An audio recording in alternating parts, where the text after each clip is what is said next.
Ir Luko Evangelijos 19 skyriuje kalbama apie minas, Jėzus kalba palyginimą, šeimininką, kuris išdalino minas ir kuris norėjo, kad tie tarnai, kurie gavo tas minas, atneštų jam atgal.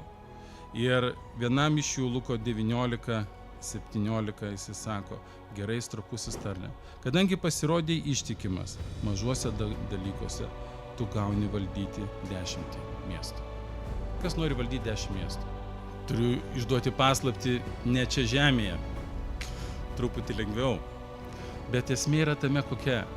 Jeigu mes esame ištikimi mažame dalyke, tarkim, ištikimi Dievui, ištikimi savo santykiuose su žmona, ištikimi savo piniginiuose reikaluose, Dievui atiduodame jo dalį, tą, kuri priklauso. Jeigu mes esame ištikimi darbe ir tenai dirbame ne kaip tam žmogui, galbūt tas viršininkas nėra labai gražus ar geras ar kažkaip tai kažkoks kitoks, bet tu dirbi jam ne kaip žmogui, bet dirbi jam kaip viešpačiui.